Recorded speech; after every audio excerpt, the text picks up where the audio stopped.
Queensland police made a stunning discovery during a recent raid. A homemade 3D printed firearm, a loaded handgun, and a variety of illegal drugs hidden inside a quiet suburban home. This wasn't just a random bust. Investigators say the house is connected to a new chapter of the Mongols Motorcycle Club, a group already known for violent clashes and organized crime across Australia. This case is more than a single arrest. It highlights how modern technology, like 3D printed weapons, is mixing with old-school gang activity, creating new dangers for both police and the public. In the next few minutes, we'll take you inside the raid, explain how this new Mongols chapter came to power, and reveal why this arrest could be a warning of what's to come for communities across Queensland. Who was arrested and what was found? The man at the center of this dramatic raid has been identified as Mark Andrew Hill, a 41-year-old alleged member of the Mongols outlaw motorcycle gang, specifically tied to the newly formed Brisbane Bayside chapter. This group is believed to be expanding its reach into Queensland, bringing with it a history of violence, drug trafficking, and organized crime operations that have already made headlines across Australia. Police executed the search warrant at Hill's Victoria Point home, a quiet residential area that neighbors never suspected was connected to gang activity. What they uncovered inside the property, however, told a very different story. Officers located a loaded .22 caliber handgun, ready for use, alongside a fully assembled 3D printed firearm, a weapon that cannot be traced because it lacks serial numbers and is illegal under Queensland law. The search didn't stop there. Investigators also seized a variety of illicit drugs, including cocaine, MDMA, cannabis, and even anabolic steroids, pointing to an operation that was moving multiple substances rather than focusing on just one. Along with the drugs, police discovered ammunition, knuckle dusters, a flick knife, and a telescopic baton, weapons commonly associated with outlaw motorcycle gangs. To tie it all together, detectives found digital scales and other paraphernalia typically used to measure and package drugs for sale, as well as Mongols gang colors and insignia linking the home directly to the organization. The combination of firearms, dangerous improvised weapons, multiple drug types, and trafficking equipment paints a clear picture. This wasn't just about personal use or self-defense.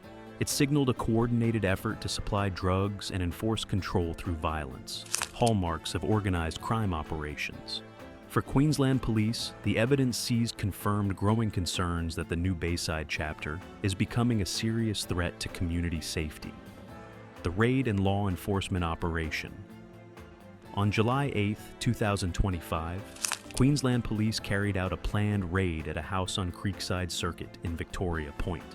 The operation began before sunrise, with teams moving in quietly to avoid tipping off neighbors or anyone inside. At the moment of entry, officers announced themselves loudly and quickly secured the property, ensuring there were no immediate threats. Once the scene was safe, some officers stayed outside to maintain a secure perimeter, while others began carefully searching each room of the house. Under Queensland law, a search warrant isn't issued casually. Investigators must present solid evidence to a magistrate that there are reasonable grounds to believe a crime is being committed or that illegal items are present. This process ensures that searches are lawful and that any evidence gathered will stand up in the court. In this case, the warrant was granted based on intelligence suggesting the presence of firearms, drugs, and materials linked to outlaw motorcycle gang activity. Inside the house, the search unfolded step by step. Teams worked systematically, documenting everything as they went. Each item was photographed exactly as it was found, then tagged and logged before being collected as evidence. From weapons and drugs to gang-related paraphernalia, every discovery was handled carefully to preserve the chain of custody.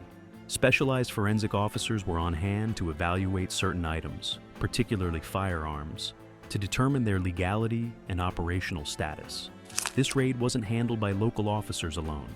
It involved multiple specialized units, including gang task force detectives, firearms experts, and tactical teams trained to deal with high-risk situations. Their coordination was critical because outlaw motorcycle gang operations often involve not just drugs, but also weapons and potentially violent resistance.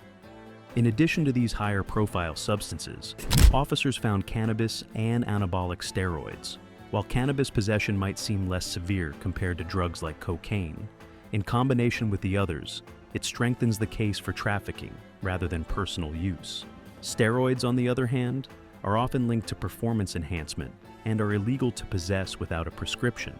Their presence adds yet another layer of complexity to the charges, showing that the group wasn't just focused on recreational drugs, but was branching out into multiple illegal markets. What really solidifies the trafficking case is the equipment found alongside the drugs. Police discovered digital scales, small plastic baggies, and other packaging materials. These are classic indicators of intent to supply, not just personal consumption. Scales are used to measure precise quantities for sale, while baggies make it easy to portion out drugs for street-level distribution. When these tools are found together with a variety of substances, it's strong evidence that the drugs were being prepared for resale, not just kept for private use. The fact that multiple drug types were present significantly raises the stakes. It demonstrates that this wasn't a single stream of illegal activity, but a coordinated operation capable of meeting demand across different markets. For police and prosecutors, that's crucial because it suggests a higher level of organization, planning, and profit, all of which lead to more serious charges and heavier penalties. This discovery also fits with the Mongols' reputation in Queensland and beyond. Outlaw motorcycle gangs are rarely involved in just one type of crime. The Mongols, in particular, have been linked to multi-drug trafficking operations, handling everything from cannabis and party drugs to harder substances like cocaine and methamphetamine. The variety of drugs seized in this raid reinforces the idea that the new Bayside chapter is following the same pattern, attempting to establish itself as a major player in the region's criminal underworld. By tying the drugs to the gang's known methods and combining that with the weapons found at the scene, investigators now have a clearer picture. This wasn't just a single individual breaking the law. It was part of a broader network, blending drug trafficking, violence, and modern criminal tactics to expand the Mongols' reach across Queensland. Mongols, chapter. Context. To understand why this case is so significant, you need to know who the Mongols Outlaw Motorcycle Gang, OMCG, are, and why their presence in Queensland is causing growing concern. The Mongols started in California in the late 1960s, quickly becoming one of the world's most notorious outlaw motorcycle gangs. Over the decades, they expanded internationally, gaining a reputation for drug trafficking, firearms offenses, and violent clashes with both law enforcement and rival clubs. Today, they are active across several countries, including Australia, where they've been steadily building their influence. In Queensland, the Mongols have a long history of conflict with other biker gangs, particularly with the Hells Angels and Bandidos, who have traditionally dominated the region. These clashes have often turned violent, involving public brawls, drive-by shootings, and large-scale police crackdowns. Over the years, Queensland authorities have introduced strict anti-gang laws to curb the influence of these groups, but the Mongols have continued to adapt, shifting their operations and recruiting new members to maintain their grip on the drug and weapons trade. The Bayside chapter, which Mark Andrew Hill is allegedly connected to, represents a new and emerging faction of the Mongols. Its formation signals that the gang is actively expanding its reach into new territories within Queensland. This move is significant because each new chapter strengthens the Mongols' ability to control distribution networks for drugs and weapons, while also creating fresh challenges for law enforcement. From a community perspective, the rise of the Bayside chapter is deeply concerning. A new chapter means more recruitment, more violence, and a greater likelihood of territorial disputes with rival gangs. These disputes often spill into public spaces, putting ordinary citizens at risk. Police view the emergence of any new chapter as a potential destabilizing force, one that could reignite conflicts and overwhelm local resources. The colors and insignia found during the Victoria Point raid are also a key piece of evidence. For outlaw motorcycle gangs like the Mongols, these patches aren't just symbols, they represent loyalty, rank, and identity. Wearing the Mongols' colors is both a badge of membership and a challenge to rivals and authorities.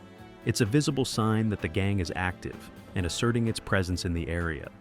The discovery of these items in Hill's home firmly links the operation to the gang and confirms investigators' suspicions that the Bayside chapter is growing in strength. By understanding the Mongols' global reach and violent history, it becomes clear why Queensland police are taking this case so seriously. The arrest of a member tied to a new chapter isn't just about one individual. It's about stopping a criminal network before it gains enough power to threaten community safety on a much larger scale. The charges and potential penalties. After the Victoria Point raid, Mark Andrew Hill was hit with 13 separate charges, showing just how serious and wide-ranging the case really is. These charges cover everything from weapons and drug offenses to gang-related crimes. And if he's convicted, the penalties could add up to decades behind bars. The first and most serious group of charges focuses on illegal firearms possession. This includes the loaded .22 caliber handgun found in the home and, even more alarming, the 3D printed firearm that was fully assembled and ready for use. In Queensland, having a firearm without a proper license is a serious crime, with penalties that can reach up to 13 years in prison. Because 3D printed guns are completely unregistered and designed to bypass tracking systems, courts treat them with the same severity as prohibited weapons, sometimes even harsher, given the public safety risks they pose. The second major area involves controlled substances with intent to supply. Police allege Hill wasn't just holding cocaine, MDMA, cannabis, and steroids for personal use. The presence of multiple drug types, along with digital scales and packaging materials, strongly suggests a distribution network. Under Queensland law, cocaine and MDMA are Schedule I dangerous drugs, the highest classification. Supplying schedule. One drugs can carry sentences of up to 25 years in prison if the amounts are considered commercial quantities. Even smaller amounts can result in long sentences, especially when linked to organized crime. Hill has also been charged with possession of gang paraphernalia, including Mongols colors and insignia. These items aren't illegal by themselves, but under Queensland's anti-gang laws, they become significant when combined with other criminal activity. These laws were designed specifically to target outlaw motorcycle gangs, making it easier for prosecutors to show that a crime was committed in association with a criminal organization. This allows courts to impose heavier sentences, including mandatory minimums, as a way to disrupt gang activity and discourage recruitment. Additional weapons and explosives charges relate to the knuckle dusters, flick knife, telescopic baton, and ammunition stockpile seized in the raid. These items are classified as prohibited weapons under Queensland law. Carrying them without lawful authority can lead to penalties of up to 7 years in prison. And the presence of ammunition without a valid firearms license adds to the overall seriousness of the case. What makes this situation especially dangerous for Hill is the stacking effect of these laws.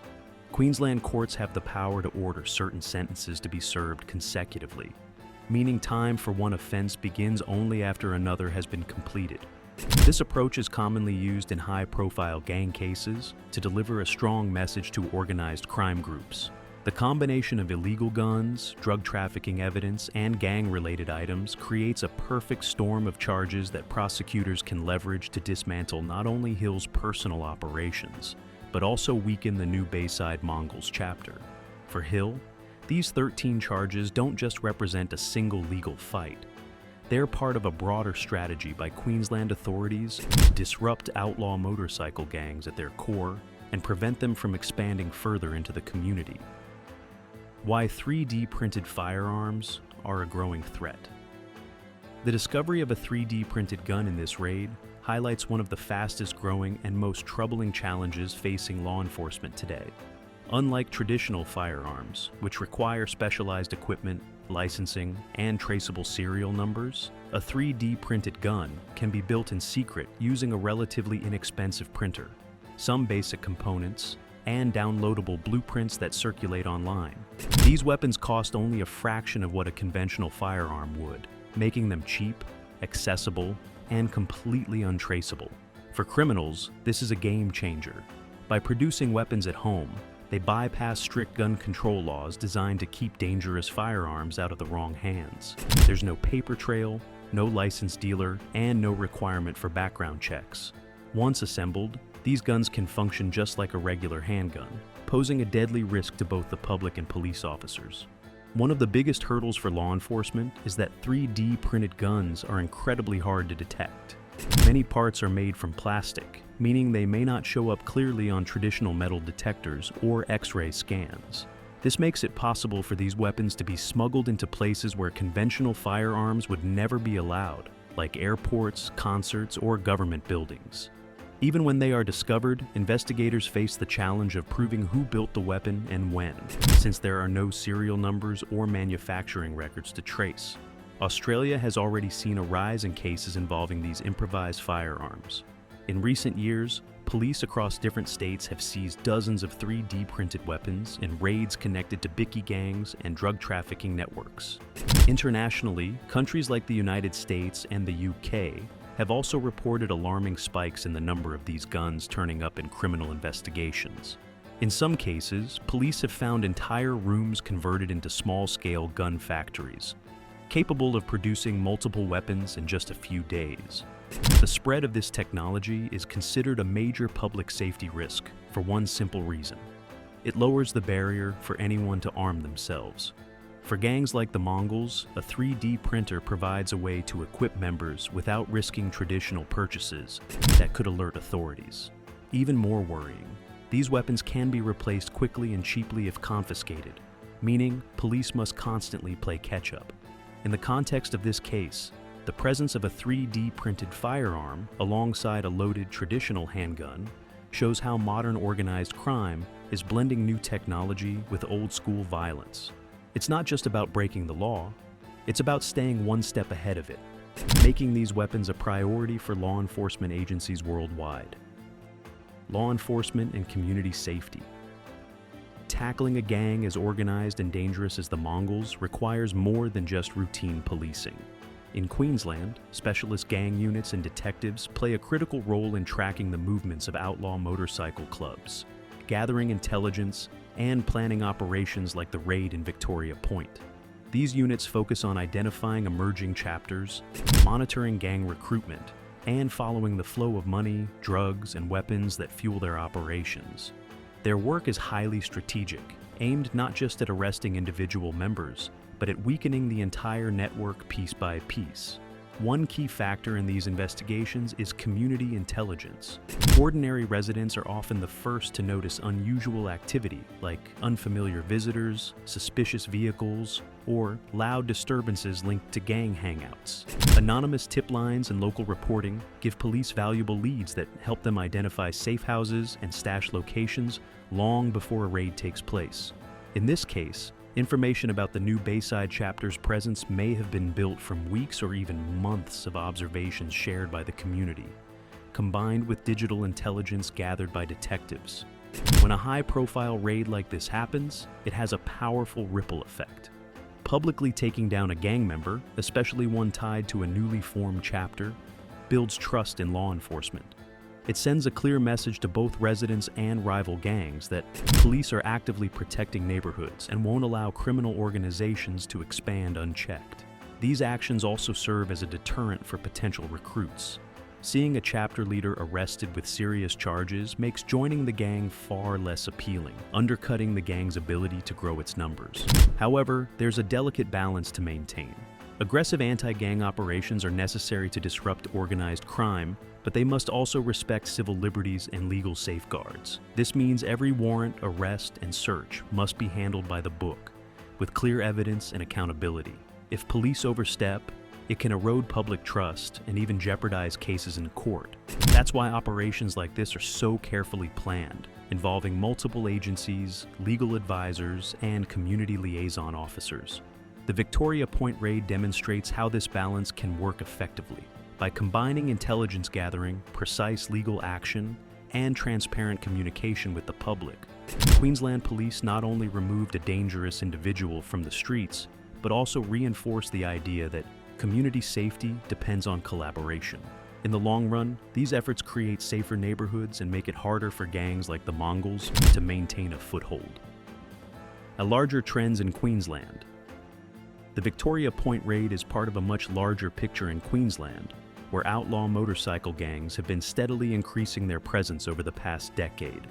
the Mongols are not alone.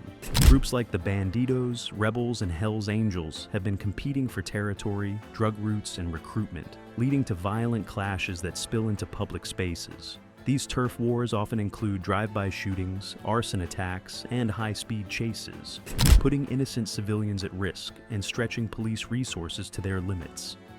One major shift in recent years has been the use of technology by gangs.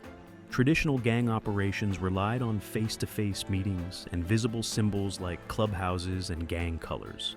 Today, many of these groups use encrypted messaging apps, anonymous online payments, and now even 3D printing technology to manufacture untraceable weapons. This evolution makes it harder for police to track their movements and build cases, forcing law enforcement to develop new strategies and digital investigative tools. In response, both state and federal authorities have rolled out tougher laws and sentencing frameworks aimed at disrupting organized crime. Queensland's anti-gang laws now allow prosecutors to link crimes directly to gang membership, which means stiffer penalties and fewer loopholes for defense lawyers to exploit. Federal agencies have also stepped up by sharing intelligence across states, targeting the financial side of these organizations, and pushing for international cooperation when drugs or weapons are sourced overseas. The raid on the Mongols Bayside chapter isn't just one victory. It's part of a coordinated effort to push back against gangs that are becoming smarter, more violent, and more technologically advanced. What happens next in court? After his arrest, Mark Andrew Hill appeared in Cleveland Magistrates Court on July 9, 2025, where he was remanded in custody, meaning he will remain in jail while awaiting trial. His next court date is set for August 7, 2025, when prosecutors will present more evidence and a judge will determine the next steps in the legal process. Being remanded rather than released on bail is common in cases like this. When a suspect is considered high risk, either because of the severity of the charges, their gang affiliation, or the possibility of interfering with witnesses, courts often decide it's safer to keep them in custody until trial. This prevents intimidation, evidence tampering, or further criminal activity.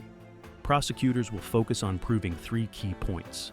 The 3D printed gun and the loaded handgun were operational, not just decorative or experimental. The drugs were intended for distribution, supported by evidence like digital scales, packaging materials, and the variety of substances found. Hill's direct affiliation with the Mongols, tying him and his actions to the organized criminal network. The defense may attempt several strategies, such as claiming that Hill didn't know about the weapons or drugs, or questioning whether the search warrant was executed properly. They might also argue that some of the seized items belong to other individuals. The outcome will hinge on the strength of the prosecution's evidence and whether the court is convinced that Hill played a leading role in gang-related criminal activity. Closing beat, payoff. This case isn't just about one arrest. It's a snapshot of how organized crime is evolving. Outlaw motorcycle gangs like the Mongols are using new technology, from encrypted communication to 3D printed firearms, to stay ahead of the law, while expanding into new regions like Queensland's Bayside area. The arrest of Mark Andrew Hill sends a clear message. While gangs may adapt, so do the authorities. It's a warning shot to the community and to other gangs that law enforcement is watching closely, determined to stay one step ahead in a battle that affects the safety of everyone.